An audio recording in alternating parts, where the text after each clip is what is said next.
महारानी एलिजाबेथ की डेथ के बाद से ब्रिटेन में कई बड़े बदलाव देखने को मिले हैं। जैसे वहां के नोटों से, राष्ट्रगान से और बहुत से प्रतीकों से महारानी एलिजाबेथ के चिन्हों को हटाया जा रहा है। उनके चिन्हों की जगह उनके बेटे प्रिंस चार्ल्स के चिन्हों को यूज किया जा रहा है। वहीं दूसरी ओर ब्रिटेन के शाही परिवार से दुनिया का सबसे बड़ा हीरा लौटाने की मांग दक्षिण अफ्रीका में गूंजने लगी है। अफ्रीका के इस महान हीरे को बहुत मुश्किलों से निकाला गया था। इस हीरे को कलिनन कहा जाता है। माना जाता है कि कलिनन हीरा पृथ्वी के मेंटल संक्रमण क्षेत्र में 410 से लेकर 660 किलोमीटर की गहराई पर बना था। यह हीरा 26 जनवरी 1905 को सबसे पहले खदान में सतह प्रबंधक फ्रेडरिक बेल्स द्वारा कलिनन ट्रांसवाल कॉलोनी में प्रीमियर माइन में सतह से 5.5 मीटर नीचे पाया गया था। कलिनन डायमंड अब तक का पाया गया सबसे बड़ा डायमंड है। यह लगभग 10.1 सेंटीमीटर लंबा, 6.35 सेंटीमीटर चौड़ा, 5.9 सेंटीमीटर गहरा और 3106 कैरेट का वजन वाला है। कलिनन डायमंड का नाम उस खदान के मालिक थॉमस कलिनन के नाम पर रखा गया था। दरअसल ईयर 1902 में थॉमस कलिनन ने इस खदान को सबसे पहले खोला था। यह डायमंड एक्सेलेसियर डायमंड के आकार का 3 गुना था, जो ईयर 1893 में जेजर्स फाउंटेन माइन में पाया गया था, जिसका वजन 972 कैरेट था। इसकी 8 सतहों में से 4 चिकनी थीं, जो दर्शाती हैं कि यह एक बार प्राकृतिक ताकतों द्वारा तोड़े गए बहुत बड़े पत्थरों का हिस्सा था।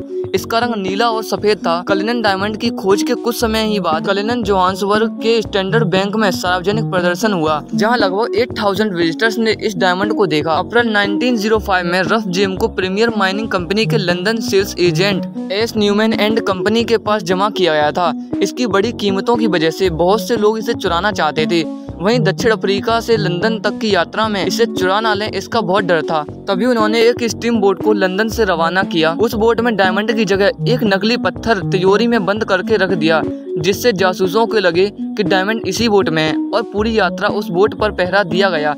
यह एक बहुत बड़ी चाल थी, जिससे कोई भी उस डायमंड को चुरा ना सके। वहीं दूसरी ओर कलिनन डायमंड को सादा बॉक्स में रखकर पोस्ट के जरिए लंदन भेजा गया था, लेकिन पहुंचने के बाद इसे किंग एडवर्ड 7 द्वारा निरीक्षण के लिए बकिंघम पैलेस ले जाया गया। बहुत से खरीदार इसे खरीदना चाहते थे, फिर भी कलिनन डायमंड को 2 साल तक कोई नहीं खरीद सका, क्योंकि इसकी कीमतें बहुत ज्यादा होने के कारण कोई भी इसको खरीद नहीं पा रहा था। ट्रांसवाल के प्रधानमंत्री लुइस बोथा ने एडवर्ड 7 के लिए हीरा खरीदने का सुझाव दिया, लेकिन अगस्त 1907 में कलिनन के भाग्य पर विधान परिषद में एक वोट आयोजित किया गया था। वहीं दूसरी ओर ब्रिटिश प्रधानमंत्री हेनरी कैंपबेल बैनरमैन ने राजा को यह प्रस्ताव अस्वीकार करने की सलाह दी, फिर भी राजा ने इस प्रस्ताव को स्वीकार किया। ट्रांसवाल कॉलोनी सरकार ने 17 अक्टूबर 1907 को 1,50,000 पाउंड्स में इस डायमंड को खरीद लिया। डायमंड को खरीद लेने के बाद खनन मुनाफे पर 60% कर के कारण ट्रेजरी का प्रीमियम डायमंड माइनिंग कंपनी से अपना कुछ पैसा वापस ले लिया। कॉलोनी के एजेंट जनरल सर रिचर्ड सोलोमैन ने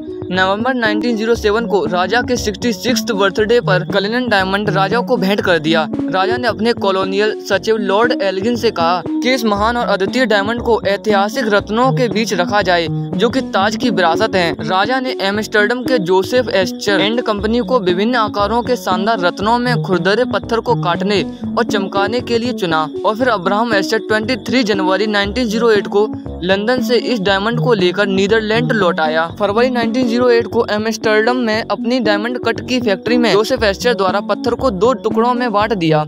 उस समय आधुनिक चीजों की कमी होने की वजह से डायमंड को काटना बहुत ही जोखिम भरा काम था। कई हफ्तों के बाद 0.5 इंच गहरा चीरा ही लगाया गया था। बहुत लंबे समय बाद उनकी मेहनत काम आई, क्योंकि इस डायमंड को 3 लोगों द्वारा 8 महीने में काटा गया था। कलिनन में कुल मिलाकर 1055.89 कैरेट के 9 मेन पत्थरों का उत्पादन किया गया था। साथ ही 96 मामूली, शानदार और 19.5 कैरेट वजन के कुछ बिना पॉलिश किए हुए टुकड़े भी बने थे। और दक्षिण अफ्रीका के हाई कमिश्नर ने कलिनन फर्स्ट और सेकंड को क्वीन मैरी के सामने पेश किया।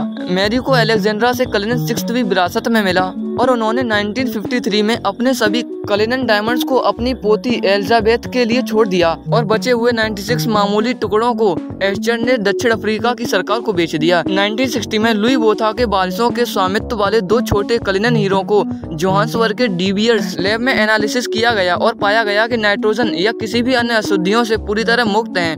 इसके बाद कलिनन फर्स्ट को अफ्रीका का महान हीरा भी कहा जाने लगा।